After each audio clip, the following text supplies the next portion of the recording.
मेरी बड़ी बहन नेहा की शादी को 1 साल हो चुका था। दीदी काफी सुंदर है और जीजाजी भी काफी हष्टपुष्ट है। शादी के बाद दीदी कम ही हमारे घर आया करती थी क्योंकि जीजाजी को दीदी के बिना बिल्कुल भी रहा नहीं जाता था। दीदी और जीजाजी एक दूसरे से बहुत प्यार करते हैं और एक दूसरे के बिना नहीं रह सकते। यह बात मुझे उस दिन समझ में आई जब दीदी दिवाली पर हमारे घर आई हुई थी। दीदी को आए 1 हफ्ता हो चुका था, लेकिन जीजाजी के फोन दिन भर में कई बार आते रहते थे। दीदी अक्सर कहती थी इतनी जल्दी कैसे आऊं, कुछ दिन और रुकने दो। पर आप भी फोन करके ऐसी बातें करते हो जिससे मुझे भी आपकी बहुत याद आने लगती है। इतने में मम्मी आ गई और दीदी ने फोन काट दिया। मम्मी ने दीदी को किचन में बुला लिया क्योंकि दिवाली की मिठाई चिवड़ा जी वगैरह बनानी थी। हम सब ने मिलकर शाम तक आधी चीजें बना ली थी और बाकी का मिठाई अगले दिन बनाने का तय हुआ। शाम ढल चुकी थी और मैं खिड़की से बाहर देख रही थी। तभी मैंने देखा कि जीजाजी बाहर खड़े हैं। मैंने जल्दी से दीदी को आवाज लगाई। दीदी बाहर आते ही बोली, आप तो सच में आ गए। मुझे लगा फोन पर आपने ऐसे ही कहा था। इतने में मम्मी भी आ गई और बोली, मेहमान आपका बाय, कोई खबर नहीं कुछ नहीं, पहले बोल देते तो आपकी खातिरदारी के लिए पहले से तैयारी कर लेते। जीजाजी बोले, नहीं, सासू माँ काम से शहर आया हुआ था तो सोचा आप लोगों से मिलते हुए ही जाऊं। मम्मी ने कहा जाने की बात अभी से मत कीजिए, अभी आए हैं तो खाना पीना खाकर आराम करके सुबह जाना, मैं आपको अभी बिल्कुल नहीं जाने दूंगी। जीजाजी कुछ नहीं बोले और मुझे भी मालूम था कि जीजाजी जाने के लिए नहीं आए हैं। इतने में दीदी पानी लेकर आई और जीजाजी को पानी देते हुए धीरे से फुसफुसाई, मुझे अच्छे से पता है कि आप किस लिए हैं, 1 हफ्ता भी नहीं रह पाए मेरे बिना। जीजाजी मुस्कुराकर बोले, तुम हो ही ऐसी। ये सुनकर दीदी शर्माकर मुस्कुराई और वहां से चली गई। थोड़ी देर में खाना बनकर तैयार हो गया। हम सब ने साथ में खाना खाया और बातें करते करते रात बिताई। जीजू का बिस्तर बाजू वाले कमरे में लगाया गया था और सबको अब सोने की तैयारी करनी थी। घर के सारे लोग अपने अपने कमरे में सोने चले गए थे, लेकिन मैं दीदी और जीजू अभी सोफे पर बैठे टीवी देख रहे थे। टीवी पर हम आपके हैं कौन मूवी चल रही थी जो मुझे बहुत पसंद थी और दीदी को भी। थोड़ी देर में जीजू ने उबासी लेते हुए कहा, बाप रे, मुझे तो बहुत नींद आ रही है। दीदी ने मन ही मन मुस्कुराते हुए जवाब दिया, तो फिर जाइए ना, बाजू वाले कमरे में आपका बिस्तर लगा दिया है, आराम कर लीजिए, मैं मूवी देखकर बाद में आ जाऊंगी।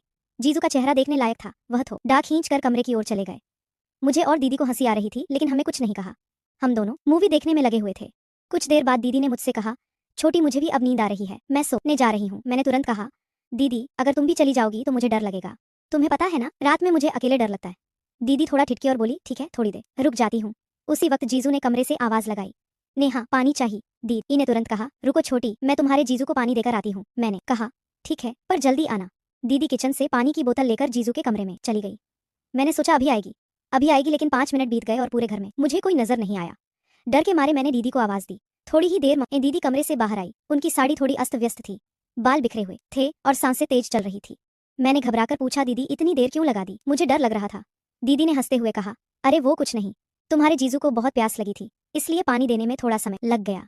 इतने में जीजू कमरे से बाहर आए और बोले, अरे मेरे फोन की बैटरी खत्म होने वाली है, क्या तुम मेरे लिए चार्जर ला दोगी। दीदी ने जवाब दिया, ठीक है देखती हूँ, आप यहीं रुकिए। लेकिन जीजू ने कहा, अरे तुम देखो मैं कमरे में वेट करता हूँ। यह कहते हुए वे वापस कमरे में चले गए। दीदी मेरे कमरे में गई और वहां से मेरा फोन चार्जर उठाकर जू को देने उनके कमरे में चली गई। मैंने सोचा कि चार्जर देकर वे तुरंत वापस आ जाएगी, लेकिन थोड़ी देर बीत गई और दीदी का कोई अता पता नहीं था। मैंने एक बार फिर से दीदी को आवाज दी लेकिन कोई जवाब नहीं आया। मैं समझ गई कि शायद दीदी चार्जर लगाकर फोन की चार्जिंग में व्यस्त होंगी। थोड़ा डर भी लग रहा था, इसलिए मैंने टीवी बंद किया और अपने कमरे में सोने चली गई। लेकिन मुझे नींद नहीं आ रही थी। बिस्तर पर लेटकर मैं अपना फोन चलाने लगी। आधे घंटे बाद मेरा फोन डेड हो गया, उसकी बैटरी खत्म हो चुकी थी। अब मैं इधर उधर चार्जर ढूंढने लगी, लेकिन न याद आया कि मेरा चार्जर तो दीदी ले गई है। अब मैं असमंजस में थी, क्या चार्जर लेने के लिए जाऊं या नहीं। नींद तो वैसे भी नहीं आ रही थी और बोरियत भी हो रही थी। मैंने सोचा कि शायद चार्जिंग अभी शुरू ही हुई होगी।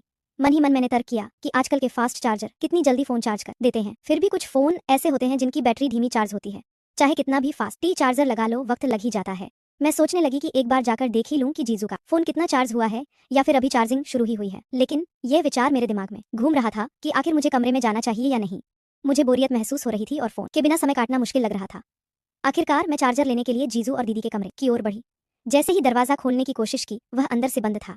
खिड़की भी पूरी तरह से अंदर से बंद थी, लेकिन कमरे के अंदर से हल्की रोशनी बाहर आ रही थी जो कांच की खिड़की से दिख रही थी। मैंने सोचा सो तो ओ नहीं गए होंगे। कुछ पल ठिठकी, फिर दीदी को आवाज लगाई। पहली बार कोई जवाब नहीं आया। दूसरी बार फिर आवाज दी, तब दीदी की आवाज आई, क्या है, क्यों परेशान कर रही है इस टाइम पर। मैंने कहा, दीदी वो मेरा फोन चार्जर अंदर रह गया है, मेरा फोन बंद हो गया है, चार्जिंग गा करनी है। जीजू का फोन चार्ज हो गया हो तो मुझे चार्जर दे दो। दीदी ने थोड़ी कहा, अरे नहीं हुआ है फोन चार्ज, तुम्हारे जीजू के फोन को चार्ज होने में काफी समय लगता है, चार्जिंग तो अभी अभी शुरू हुई है, तुम जाकर सो जाओ, परेशान मत करो।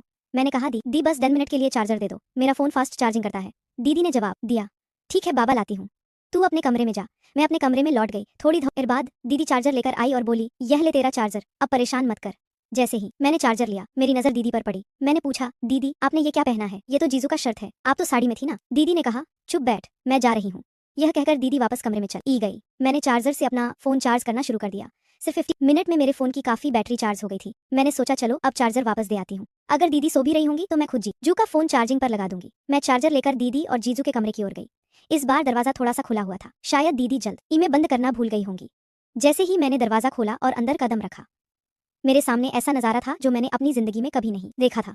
मेरी आंखें फटी की फटी रह गई। मुझसे ये बहुत बड़ी गलती हो गई थी। मुझे अंदर आने से पहले आवाज देनी चाहिए थी। मैं ये कैसे भूल सकती थी कि यह शादीशुदा जोड़ा है। मुझे उन दोनों को देखकर बेहद झिझक महसूस हो रही थी, लेकिन दीदी और जीजू को इस बात का जरा भी अंदाजा नहीं था कि मैं दरवाजे पर खड़ी हूँ और उन्हें देख रही हूँ। उसके बाद जो हुआ उसे जानकर आप इतने हैरान हो जाएंगे कि आपको एक बड़ा झटका लगेगा। कहानी का अगला भाग जानने के लिए तैयार रही। अगर आपको यह पहला हिस्सा अच्छा लगा तो हमें कमेंट्स में जरूर बताएं। Bye bye friends.